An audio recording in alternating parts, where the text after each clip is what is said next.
இவருக்கும் வணக்கம். மகர ராசினியர்களுக்கு நிகழ இருக்கும் குரு பகவானுடைய வக்ர நிவர்த்தியின் காரணமாக என்ன மாதிரியான நன்மைகள் எல்லாம் உங்களுடைய வாழ்வில் ஏற்பட இருக்கு.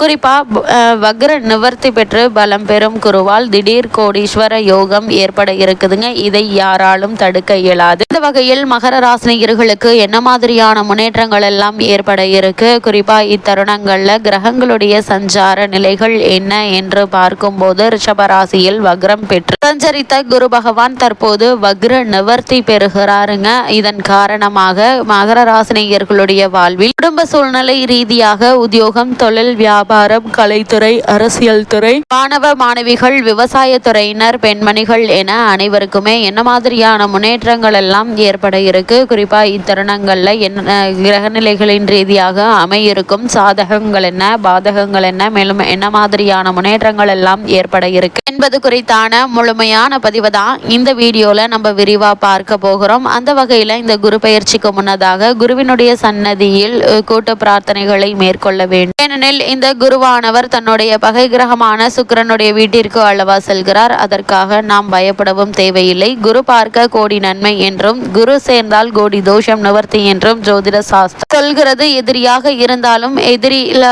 குரு பார்த்தால் பகை உணர்வு மாறி பாச உணர்வு கூடுங்க. எனவே இந்த குரு பயிற்சி எல்லோர் வாழ்விலும் எதிர்பாராத மாற்றங்களை ஏற்றங்களையும் வழங்க போகிறதுங்க. குரு பார்வை பதியும் இடமெல்லாம் வளம் கொளிக்க இருக்குது. அந்த வகையில மகர ராசினியர்களுக்கு இத்தருணங்கள்ல என்ன மாதிரியான நன்மைகள் எல்லாம் ஏற்பட இருக்கு என்று பார்க்கும்போது உங்களுடைய ராசிக்கு 9ஆம் இடத்தில் வக்ரம் பெற்று சஞ்சரித்து வந்த குரு பகவான் தற்போது இந்த மாதத்தில் வக்ர நிவர்த்தி பெறுகிறாருங்க. இதனால உங்களுடைய ராசியை பார்ப்பது குருவினுடைய பார்வை பதிவது யோகம் என்று தாங்க சொல்ல வேண்டும். நவகிரகங்கள்ல சுபகிரகமாக விளங்கும் குரு பகவான் உங்களுடைய ராசி 3, 12 ஆகிய இடங்களுக்கு அதிபதியாக விளங்குகிறார். அவர் 5ஆம் இடத்தில் சஞ்சரிக்கும் போது பூர்வ புண்ணிய ஸ்தானம் வலுவடைகிறதுங்க. எனவே பூர்வ புண்ணியத்தின் பலனாக கிடைக்க வேண்டிய அனைத்தும் கிடைக்கக்கூடிய ஒரு தருணமா தான் இத்தருணம் அமைஞ்சிருக்குதுங்க. அது மட்டுமின்றி இதுவரை தடைப்பட்ட காரியங்கள் அனைத்தும் தானாக நடைபெறுங்க. கடை திறப்பு விழா, கட்டிட திறப்பு விழா போன்றவற்றில் கவனம் செலுத்துவீங்க. முயற்சிகள்ல வெற்றியும் கிடைக்க இருக்குது. வசதி வாய்ப்புகள் பெருகுங்க. மதிப்பும் மரியாதையும் உயரக்கூடிய ஒரு தருணமாக தான் இத்தருணம் அமைஞ்சிருக்குதுங்க. தொழில் வளம் சிறப்பாக இருக்குங்க. எதிரிகள் உதிரிகளாக மாறுவார்கள். அதே போல் லாபம் எதிர்பார்த்தபடி சேர இருக்குதுங்க. புனித பயணங்கள் அதிகரிக்கும். புதிய பொறுப்புகள் தேடி வரக்கூடிய தருணமாக தான் இத்தருணம் அமைஞ்சிருக்குதுங்க. நீங்கள் பணிபுரியும் இடத்தில் பாராட்டும் புகழும் கொடுங்க.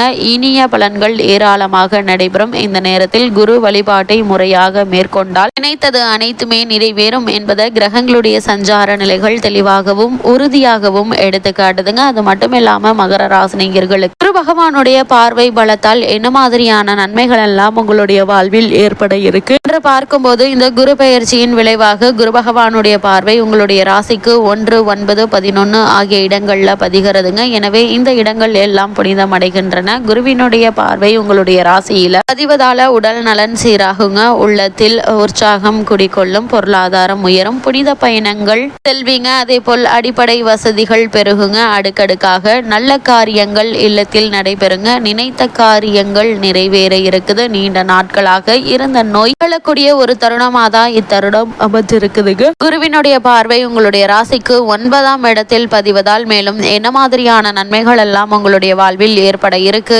என்று பார்க்கும்போது குருவினுடைய பார்வை 9ஆம் இடத்தில் பதிவதால பொன்பொருள் சேர்க்கை ஏற்பட இருக்குதுங்க.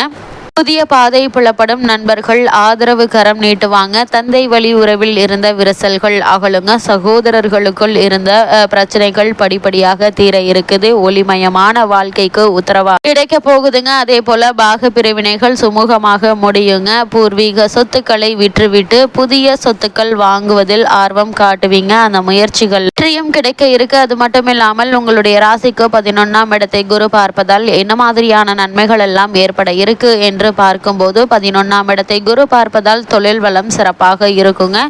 தொல்லை தந்த எதிரிகள் விலகுவாங்க. வேலை வாய்ப்பு அமையுங்க. இளைய சகோதரர்களோடு இணக்கம் ஏற்பட இருக்குது. அது மட்டும் இல்லாம நல்ல காரியங்கள் பலவும் இல்லத்தில் நடைபெற வழிபிறக்க இருக்குதுங்க. புதிய திருப்பங்கள் உருவாகும். ஒப்பந்தங்கள் அதிகரிக்குங்க. வாகன யோகம் முதல் அனைத்து யோகங்களும் சேருங்க. பொது வாழ்வில் உள்ளவர்களுக்கு புதிய பொறுப்புகளும் பதவிகள் கிடைக்கக்கூடிய ஒரு தருணமாக தான் இக்காலகட்டம் அமைஞ்சிருக்குது என்பதை கிரகங்களுடைய சஞ்சார சஞ்சார நிலைகள் தெல்ல தெளிவாக அறிவுறுத்துதுங்க. அது மட்டும் இல்லாமல் குரு பகவான் வக்ர இயக்கத்தில் இருந்தபோது உங்களுடைய வாழ்வில், அதாவது வக்ரம் பெற்ற காலம் நல்லதில்லை என்று தாங்க சொல்ல வேண்டும். ஏன்னா இந்த காலகட்டங்களில் உறவினர்களுடைய பகவை அது அதிகரிச்சிருக்கும். உடன்பிறப்புகள் வழியில் பிரச்சனைகள் ஏற்பட்டிருக்கும். வருங்கால நலன் கருதி எடுத்த முயற்சிகளில் தடைகளும் தாமதங்களும் உருவாகி இருக்குங்க. மற்றவர்களை நம்பி எதுவும் செய்ய இயலாது. அதே போல் வாகன பழுது செலவு அதிகரித்திருக்குங்க. சொந்தங்களாலும் சொத்துக்களாலும் பிரச்சனைகள் ஏற்பட்டிருக்கும். துணிவும் தன்னம்பிக்கையும் குறையாமல் பார்த்து கொள்வீங்க. விரயங்கள் அதிகரிச்சிருக்குங்க. வீடு மாற்றம் ஏற்படலாம். குரு வழிபாடு அவசியம் தேவை என்பதை கிரகநிலைகள் அறிவுறுத்துது. இப்படிப்பட்ட குரு பகவான் தற்போது வக்ர நிவர்த்தி பெற்று ரோகிணி நட்சத்திர சாரத்தில் சென்றிருக்கிறார். அதாவது ரோகிணி நட்சத்திர காலில் சந்திரனுடைய சாரத்தில் குரு பகவான் வக்ர நிவர்த்தி பெறுகிறாருங்க. அப்படிப்பட்ட காலத்தில்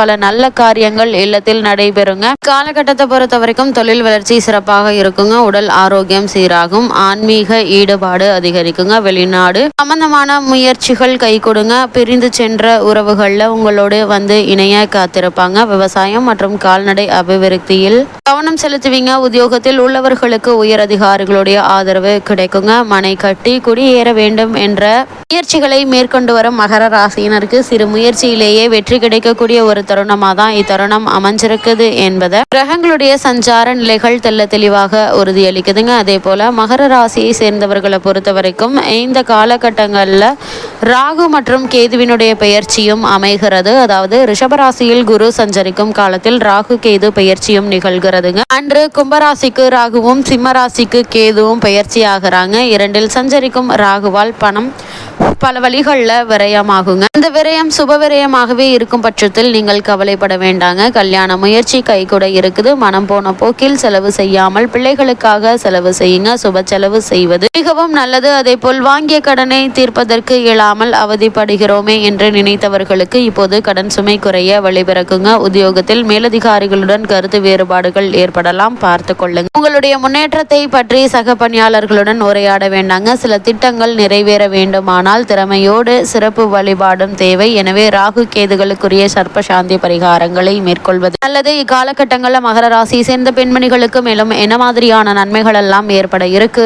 என்று பார்க்கும்போது கணவன் மனைவிக்குள் ஒற்றுமை பலப்படுங்க. உடன் இறப்பவர்களாலும் குடியிருக்கும் வீட்டாலும் ஏற்பட்ட பிரச்சனைகளை சமாளிப்பீங்க. பொருளாதார நிலை திருப்தி தருங்க. பிள்ளைகளுடைய முன்னேற்றம் கருதி எடுத்த முயற்சிகளில் வெற்றி உண்டுங்க. பணிபுரியும் பெண்மணிகளுக்கு கூடுதல் பொறுப்புகள் வரலாம். திறமைக்குரிய அங்கீகாரம் கிடைத்து மேலதிகாரிகளுடைய பாராட்டுகளை பெற இருக்கீங்க. குரு வழிபாடும் குலதெய்வ வழிபாடும் குடும்ப முன்னேற்றத்திற்கு வித்திடும் என்பதை கிரகநிலைகள் அறிவுறுத்துது. மகர ராசினியர்களுக்கு கிரகநிலைகளின் ரீதியாக கூறப்படும் பரிகாரம் என்ன என்று பார்க்கும்போது சனிக்கிழமை தோறும் ஆதித்ய பிரபுவை வழிபட்டால் ஆனந்தமான வாழ்க்கை அமையும் என்பதை கிரகங்களுடைய சஞ்சார நிலைகள் தெல்ல தெளிவாக உங்களுக்கு அறிவுறுத்துது.